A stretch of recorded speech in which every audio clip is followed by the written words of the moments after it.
Hoje eu tenho aqui a satisfação de receber, e agradeço muito pela presença, o delegado Dr. Arthur Vieira, que vem falar a respeito de um caso que ganhou repercussão em todo o estado de Minas Gerais, o famoso caso do maníaco do Gran Viver, um indivíduo que praticava roubos à mão armada na área de construção desse loteamento aqui em Teófilo Otoni, geralmente no período noturno e principalmente contra casais. Há inclusive uma investigação de que ele teria abusado sexualmente de uma dessas vítimas na presença do namorado durante a ação criminosa. E esse homem já foi condenado por alguns dos seus crimes a 120 anos de prisão. Estou recebendo o doutor Arthur Vieira, que juntamente com a sua competente equipe da Polícia Civil investigou esses crimes e inclusive apresentando aí as provas suficientes para culminar nessa condenação. Doutor Arthur, boa noite, bem-vindo, obrigado pela presença aqui no programa Voz dos Vales. Eu gostaria que o senhor relembrasse para os ouvintes do programa um pouco desse caso que ficou conhecido do famoso maníaco do Gran Viver. Boa noite a todos, boa noite aos ouvintes. Bem, esse caso ficou conhecido, como o maníaco do Gran Viver. Desde meados de 2016, 2017, já tinham alguns relatos de roubos naquele local. No entanto, a partir de 2019, esses relatos ficaram mais intensos e com um modus operandi mais semelhante. Uma pessoa com roupa camuflada, saindo de dentro do mato, cujas vítimas eram sempre casais que estavam naquele local namorando, e a situação, o tempo que ocorria o roubo era muito semelhante. Normalmente, quando aquele casal terminou o seu namoro ali, estavam de saída, o assaltante chegava e realizava o assalto àquelas pessoas. Normalmente se pegava apenas pertences pessoais e os celulares das vítimas. E aí não fazia nada além disso. Esses crimes foram progredindo, foram aumentando, entre aspas, o profissionalismo daquele assaltante, até que no último roubo, o 15º roubo registrado, ele praticou um estupro contra a vítima do sexo feminino, e no decorrer aí das investigações nós conseguimos prender ele com um trabalho muito bem feito pela equipe da Furtos e Roubos da delegacia de Teófilo Otoni, e culminou atualmente nessa sentença que sentenciou ele a 120 anos, mais de 120 anos de prisão. 120 anos de prisão. Todos os crimes atribuídos a ele estão contidos aí nessa sentença, ou é de alguns crimes ainda? Existe algum outro a ser julgado? Todos os crimes que foram denunciados para a polícia estão nesse procedimento, Chegaram para nós 15 roubos que ele teria cometido. No entanto, a gente tem a consciência de que muito provavelmente existiram mais roubos que foram cometidos nesse período. No entanto, por questões aí variadas de cunho pessoal, às vezes essas vítimas não foram até a delegacia, porque a gente tem alguns relatos esparsos de outros roubos que ocorreram. No entanto, esses 15 roubos no qual ele foi condenado, na verdade 14, porque o 15º tem um estupro acumulado a ele, então está sendo objeto de investigação por parte da delegacia de mulheres, porque a vítima é uma mulher. Então tem umas questões a mais de DNA e tudo mais, mas só que esses 14 roubos que foram denunciados, a gente foram apurados de maneira muito bem feita e culminou nessa condenação de 120 anos. Como é que a polícia conseguiu chegar até ele, doutor Arthur? Esse indivíduo, ele sempre pegava celulares, que era a nossa principal fonte para até chegar nesse indivíduo. No entanto, todas as vezes que ele pegava os celulares, esses celulares nunca eram reativados, ou seja, ou ele destruía esses celulares ou então vendia apenas peças desses celulares. No entanto, ele cometeu um erro nesse período, que um celular foi vendido. Esse celular vendido, a gente chegou até essa pessoa que comprou esse celular. No entanto, nesse primeiro momento, essa pessoa deu um testemunho falso. Isso foi em 2022, no início de 2022. E aí, aconteceram mais uns 3 roubos. Nós pegamos aquele procedimento, revisamos ele todo e percebemos que aquela era a única brecha. Voltamos com mais informações, pressionamos essa testemunha até que ela falou a verdade. E aí nós identificamos que o William que tinha vendido esse celular para ele. E aí, com todos os outros fatos que a gente tinha na nossa mão, as outras informações, nós conseguimos um mandado de prisão preventiva, bem como de mandado de busca e apreensão para a casa desse indivíduo, do William, e também para a casa onde o celular, esse único celular que a gente conseguiu encontrar, estava. E aí, quando pegamos esse outro celular, era na casa de um amigo dele, bem como na casa do William. Estavam lá a bandoleira com a arma longa que utilizava nos roubos, bem como alguns munições de revólver que também tinham relatos, bota, roupa tática, enfim, todo aquele aparato que era utilizado pelo assaltante estava na casa dele.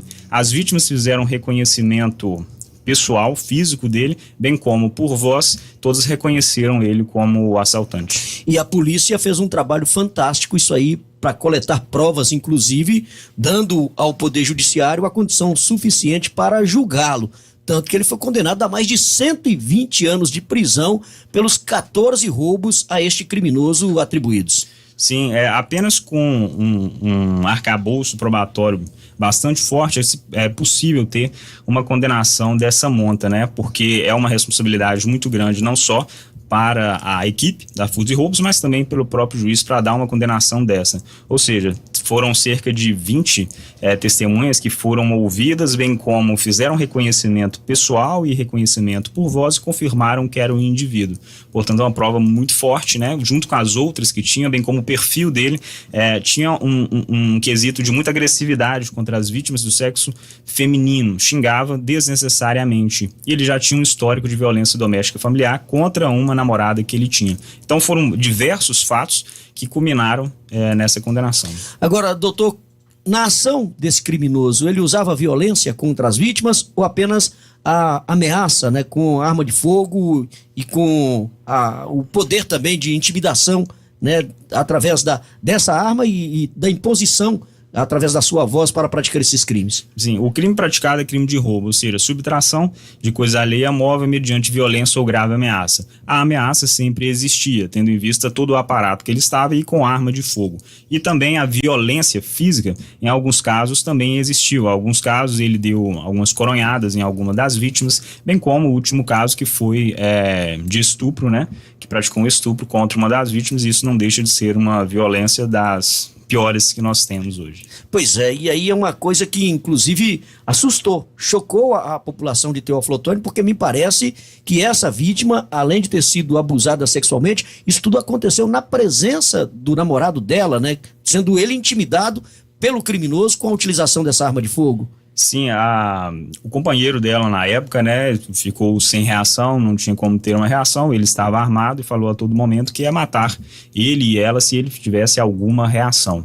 Sendo assim, às vezes, uma reação que ele poderia ter, bem como ele também não estava armado, não tinha como ter uma reação eficiente, e ele não conseguiu fazer nada. Mas a condenação que adveio, né, mais de 120 anos, é um recado muito claro a todos os criminosos que praticam furtos ou roubos na cidade de Teófilo Otoni, e que, se forem descobertos e a apuração tiver sido bem feita, pode culminar numa pena muito grande, que vão deixar eles praticamente o resto da vida na prisão. Agora aguardar a conclusão também desse outro inquérito que está tramitando na Delegacia de Crimes contra Mulheres, que é um crime de violência, de estupro, né? Violência sexual contra a mulher, e que deve vir uma punição mais pesada ainda, em se comprovando toda a participação dele nesse crime. Sim, muito provavelmente virá uma condenação também bastante pesada, porque é um crime até mais grave, né, do que foram cometidos até aqui. Ele demora um pouco mais de investigação, porque tem o DNA que é feito e demora mais, porque tem que mandar para Belo Horizonte, que é lá que faz esse tipo de perícia, e bem como é uma perícia um pouco complicada, porque no caso não se sabe, não foi encontrado resquícios de ejaculação. Sendo assim, é uma perícia um pouco mais complexa para se fazer, mais minuciosa. Mas eu tenho certeza que com todos os outros indícios e elementos de provas que nós temos nos autos, bem como reconhecimento da própria vítima de estupro, seria o suficiente para a condenação dele. Só acredita que outras vítimas tenham ficado para trás nessa situação por medo de denunciar, visto que normalmente os crimes que ele praticava geralmente era contra casais que procuravam um local mais tranquilo, um local ermo para um namoro, para algo nesse sentido. Você acha que isso causou um certo constrangimento de vítimas que podem ter sido alvos desse criminoso aí e que não tiveram a coragem de denunciar ou ficaram com vergonha de denunciar?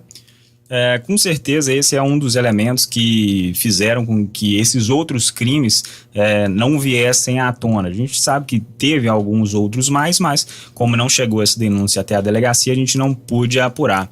Teve um caso que é até um pouco assim, constrangedor de um indivíduo, de um casal, né, que foi assaltado por ele. E esse homem, né, ele estava tendo uma relação extraconjugal e ele saiu do local. Saiu correndo, ficou só a mulher naquele momento, ela que foi assaltada então, e ele até mesmo não compareceu na delegacia, né? Como a gente tinha todas as outras testemunhas, o testemunho dele não era tão relevante assim. Mas pode ser uma das situações, né, relações extraconjugais ou outros fatos de cunho pessoal que levaram essas pessoas a não relatarem os outros crimes na delegacia. Agora, doutor, serve de alerta também exatamente para os casais que procuram locais ermos, né, locais mais distantes, até de pouca iluminação, para um namoro, para um encontro, e que estão sujeitos a esse tipo de ação de criminosos, até porque a gente não consegue ter hoje uma tranquilidade que tínhamos no passado, né, há 30, 20 anos atrás. Agora a coisa é muito perigosa, a pessoa sair para um local ermo para um encontro amoroso está sujeita à ação desses criminosos que já ficam na espreita, esperando uma oportunidade para poder agir.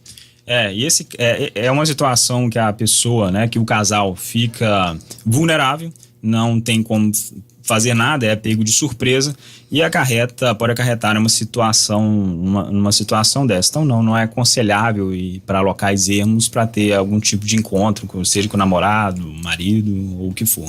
Agora são 18 horas e 28 minutos. Eu agradeço muito a presença aqui do Dr. Arthur Vieira, delegado de Polícia Civil. Aliás, quero até aproveitar para parabenizá-lo e parabenizar toda a equipe da Polícia Civil pelo trabalho realizado, não só nesse caso, mas em todas as ocorrências que chegam ao conhecimento da Polícia Civil.